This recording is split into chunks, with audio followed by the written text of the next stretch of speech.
Dan untuk memperbarui informasi mengenai erupsi Gunung Merapi di Sumatera Barat, kita bergabung pemirsa dengan rekan Zinedine Duhan dan Donald Caniago yang berada di lokasi saat ini.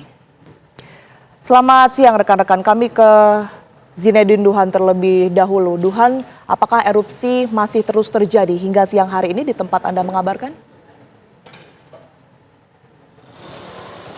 Ya, selamat siang Tiara, Yohana, dan juga pemirsa. Benar sekali bahwa erupsi masih terus terjadi di tempat titik saya mengabarkan. Ini merupakan pos 1 rute Batu Palano. Ini merupakan rute terabas atau rute yang mudah dilalui oleh motor. Sebetulnya ini nanti di depan saya, ini lanjut lagi 200 meter ke depan. Ini ada pos 2 yang biasanya digunakan oleh para pendaki yang berjalan kaki. Dan di sebelah kanan saya, ini yang tertutup kabut, itu sebenarnya merupakan jalur terabas atau jalur yang sebetulnya biasa digunakan oleh motor-motor trail atau motor-motor cross ini untuk naik ke atas. Ini jalur ini juga sengaja dipilih sebagai tempat atau posko untuk berkumpulnya tim SAR gabungan sebelum akhirnya nanti akan disebar menjadi beberapa tim lalu menuju ke titik-titik tempat beradanya para pendaki yang dinyatakan hilang. Adapun juga memang tadi dimulai ini operasi evakuasi sejak pukul 8.00 waktu Indonesia bagian Barat dan sekarang sudah lewat 3 jam. Ini diperkirakan juga para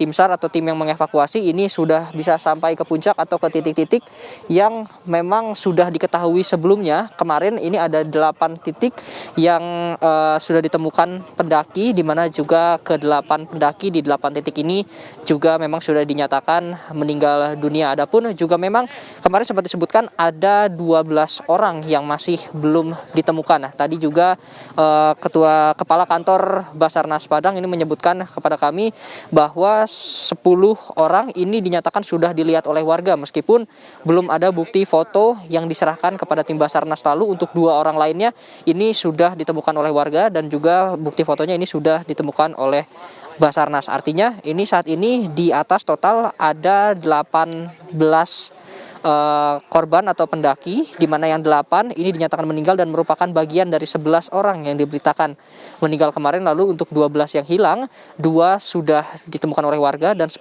sekarang sedang dalam proses menuju ke titik-titik yang memang kemarin sudah disebutkan oleh warga. Tiara, Yohana, dan juga pemirsa dapat Anda lihat memang di belakang saya atau di sekitar saya ini cuaca sangat berkabut lalu dilanjut dengan hujan abu dan juga sudah mulai turun hujan gerimis juga di sini. Ini yang dikhawatirkan cuaca yang buruk seperti ini dapat menghambat proses evakuasi karena juga memang tadi kami sepanjang perjalanan ke sini ini jalurnya cukup kecil dan juga lumpur yang gembur ini menyulitkan juga bagi mobil-mobil maupun baik mobil rescue maupun mobil ambulan untuk bergerak seperti itu, Yohana. Untuk info selanjutnya kami akan terus mengabarkan kepada Anda. Untuk sementara kembali ke studio.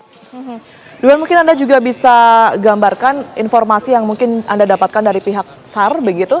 Seperti apa sebenarnya proses mekanisme dari pencarian itu sendiri? Karena kita ketahui masih ada beberapa orang, tadi Anda sebutkan 12 orang yang belum ditemukan dan targetnya secepatnya ditemukan pada hari ini. Ya, Tiara, Yohana, dan juga pemirsa memang tadi tim SAR sempat menjelaskan kepada kami ini mengenai mekanismenya nanti seperti apa. Jadi tadi dibagi ke dalam beberapa regu, ini total ada 150 orang yang diberangkatkan dari titik tempat saya berada. Ini melalui rute terabas ada 150 orang karena dinilai rute ini menjadi rute tercepat untuk mencapai ke puncak ini sekitar kurang lebih 2 hingga 2,5 jam. Ini masing-masing regu ini berisi sekitar 10 orang. Ini perwakilannya ada dari Basarnas, ada dari TNI, ada dari Polri, dan juga ada dari warga yang sebelumnya menyebutkan bahwa melihat adanya 10 korban di atas atau di beberapa titik di Gunung Merapi ini. Nantinya para jenazah atau para korban yang telah ditemukan di atas tentunya akan dibawa menggunakan kantung jenazah ke bawah.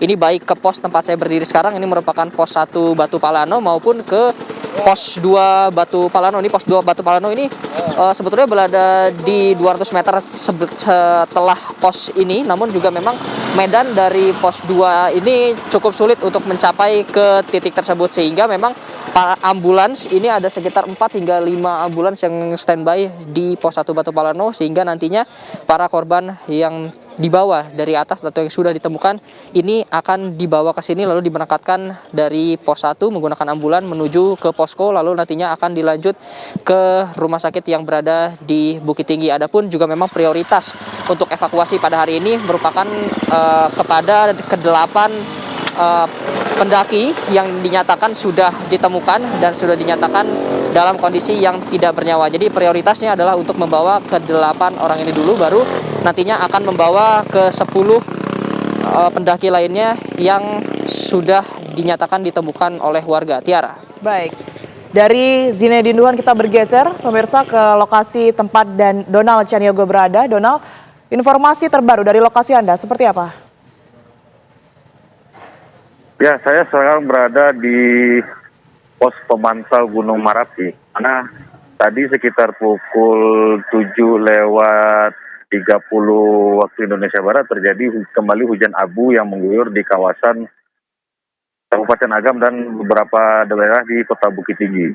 Intensitas hujan abu ini terjadi akibat dari letusan yang terjadi sekitar pukul 7:15.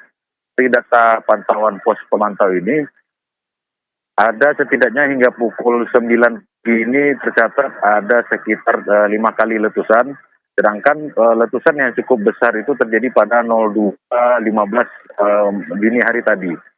Nah, saat ini hujan abu ini sudah sedikit mulai berkurang jika dibandingkan dengan beberapa menit yang lalu atau beberapa saat yang lalu, di mana di hampir seluruh jalan protokol terlihat memutih dan mengeluarkan bau yang seperti aroma belerang begitu, karena intensitas hujan abu vulkaniknya cukup kuat di daerah sini begitu.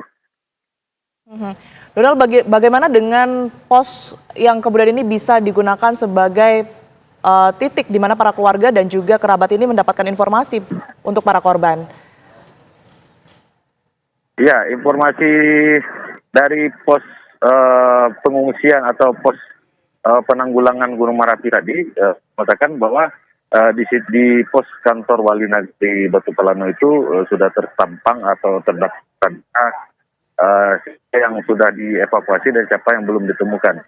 Nah, sekarang beberapa warga atau keluarga dari para pendaki yang dinyatakan belum bertemu ini masih menunggu kabar-kabar terbaik dari tim SAR yang tengah melakukan upaya pencarian di atas Gunung Marapi ini. Gitu. Donald, dari informasi yang Anda dapatkan mungkin dari pos pantauan, nantinya akan seperti apa? Adakah prediksi muntahan atau kembali diluncurkan erupsi dalam waktu dekat yang mungkin cukup besar begitu untuk antisipasi warga yang berada di sana? Ya, untuk hingga saat saya mengabarkan kali ini, status gunung ini masih berada di level waspada atau level 2. Ini dikarenakan meskipun intensitasnya cukup meningkat beberapa hari terakhir ini, cuman ada beberapa aktivitas yang agak sedikit melandai. Meskipun demikian, kita belum bisa memastikan apakah gunung ini akan melakukan gejolaknya atau letusannya atau tidak. Jadi berdasarkan data ini masih akan terus dianalisa oleh petugas PVMBG begitu. Baik, Donald Caniago melaporkan langsung dari Agam, Sumatera Barat. Sebelumnya tadi juga sudah ada rekan kami Zine Dinduhan langsung dari titik lokasi tempat erupsi dari Gunung Marapi. Terima kasih rekan-rekan.